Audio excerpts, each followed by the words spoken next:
Welcome back to the deep dive. If you're anything like me, you've probably tried to read manga online, right? Oh, yeah. And you click a link, seems promising, and boom, suddenly your screen is just flooded with ads, pop-ups everywhere. Or those banners, they cover half the page. It's so frustrating. Totally. Or, it tries to make you download some clunky app you don't really want. Yeah, an app that maybe works, maybe doesn't, asks for weird permissions. Yeah. It really takes you out of the story. It absolutely does. Just when you're getting into it, you're fighting off ads instead of reading. Which is exactly why today we're doing a deep dive into something, well, quite different. We've found some source material outlining a really simple and clean way to read manga. Right in your browser, no fuss. And crucially, without all those invasive ads, it's about getting back to just reading. Exactly. So our mission today, we're going to walk you through how you can use this neat web tool.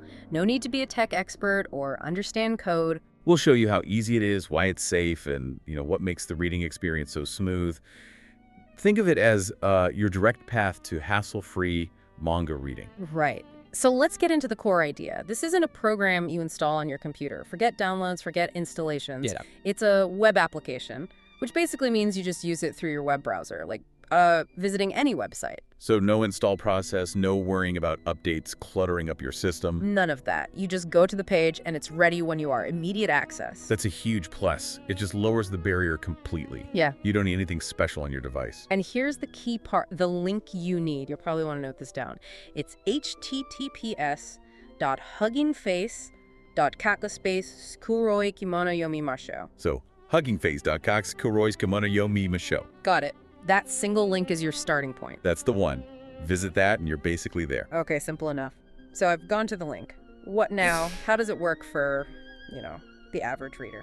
Right, this is where the clever part comes in. This tool reads manga that are already packed up in certain file types. Think .zip files or .rar files. Okay, like archive files. I've seen those. Sometimes they're called .cvz or .cvr for comics too, right? Exactly, it handles those too. So the really crucial thing you need is a direct web link, a URL that points straight to one of those archive files. Ah, so not a link to a web page about the manga, but the actual link to the .zip or .rar file itself. Like a download link. Precisely. You need that direct download link. Maybe you have your files stored somewhere, or you get them from a trusted source online. Gotcha. So it's sort of a bring your own manga situation. The app is just the viewer. That's a perfect way to put it. You bring the manga file link. So step 1, get that direct link. Okay. Step 2, copy that link. Simple copy paste. Yep. Then you go to the application page, that Hugging Face link we mentioned, and there's a text box there. You just paste your direct link right into that box. Okay, I see. The example they give is like https://example.com, manga.zip, that kind of format. Exactly that format. Just paste it in. And then what happens? Does it take a long time? Well, here's the neat part. You paste the link, maybe hit enter or click a button, and the app just takes over. It automatically starts downloading that archive file in the background. Yeah. Then it automatically unpacks, it pulls out all the images inside, and bam! The first page of the manga appears on your screen, ready to read. Wow. Okay, so it handles the download and the extraction. You don't need separate software for that. Nope. It does it all for you, right there in the browser. It feels really quick, too. That's genuinely impressive. It removes a lot of steps people usually have to go through. Totally. So now you're reading. How do you turn the pages? Good question. Is it complicated? Not at all. Super intuitive. You'll see clear buttons. One for previous page, it might show Utro. Okay, an arrow and some Japanese text. Right, and another for next page, which is ISOC. You just click those to move back and forth. Simple enough? Left and right? Makes sense. And if you like knowing where you are in the chapter or volume. Yeah, I do actually. Like, am I halfway through? Near the end? It has you covered. There's a little page counter. It'll say something like way XY. So page 5 of 180, for example. Ah, nice. So you always know your progress. Yeah. Page X out of Y total pages. That's helpful. Definitely. Now, let's talk about maybe the biggest win here, especially compared to, random websites. Let me guess. Dad ads. Exactly. The lack of ads. Yeah. Because you are providing the direct link to the manga file. The application itself doesn't need to show you any ads to make money or anything. It's just displaying your content. Precisely. It acts purely as a viewer for the file you gave it. So you get this incredibly clean reading space, no pop-ups jumping out at you, no distracting banner ads. That is a huge deal. It's not just less annoying, it feels safer too. Some of those ad networks on dodgy sites can be well, dodgy. Right. You avoid all that potential sketchiness. It's just you and the manga, a direct, uncluttered experience. You're in control. It really puts the focus back on the reading, which is the whole point. Okay, so we know how to use it and why it's clean and simple.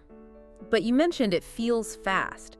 Why is it so smooth? What's going on, like, behind the scenes? Good question. There are a few clever things happening. First, speed and efficiency. If you give a link to a really big manga file. Yeah, like a whole volume, maybe hundreds of megabytes? Exactly. You won't just be staring at a blank screen wondering if it crashed. You'll actually see a progress bar. Oh, okay. So it shows you it's downloading. Yep, it indicates the download status so you know it's working. And you get a sense of how long it might take for that initial load. Keeps you informed. That's reassuring. And what about turning pages? You said that feels instant.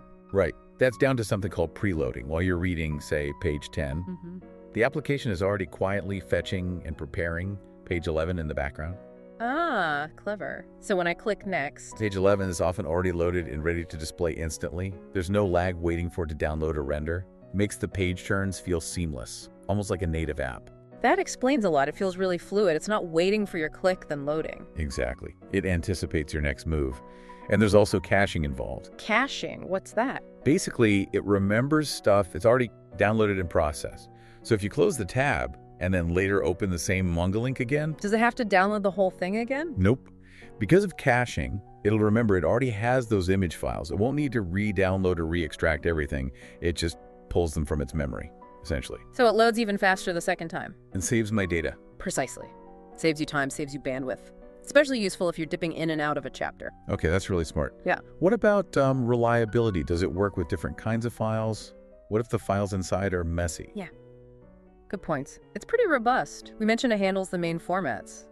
.zip, .rar, .cbz, .cbr. So you've got flexibility there. Right. And yeah, sometimes the image files inside the archive can have weird names. Maybe they're numbered like 01, 02, .10, 11.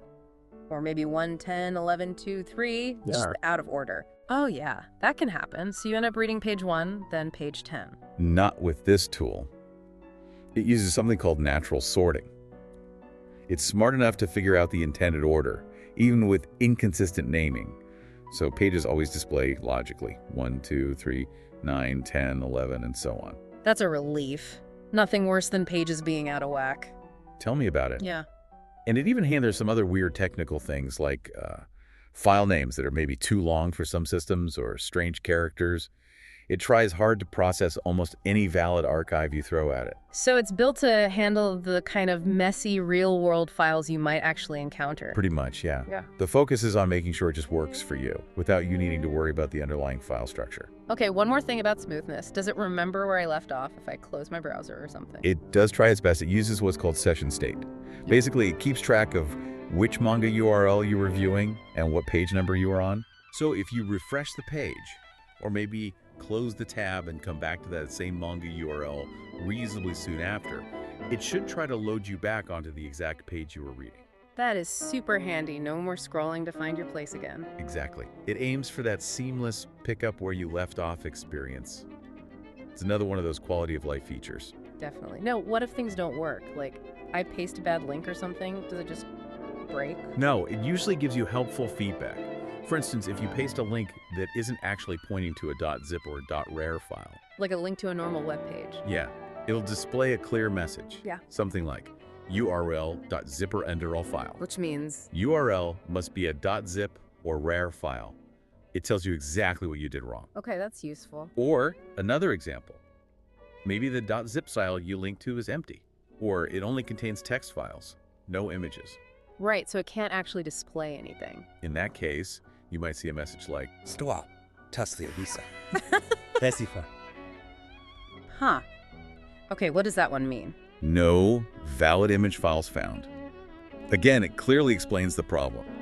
It looked inside the archive but couldn't find any pictures to show you. So these warnings help you figure out what's wrong without just getting frustrated. Exactly. Clear feedback is key. Okay, so let's just wrap this up then. To recap what we've covered in this deep dive, this browser-based tool, accessed via that Hugging Face link, is a seriously easy, safe, and really smooth way to read your manga. Yeah, the key is that you provide the direct link to the Manga Archive file.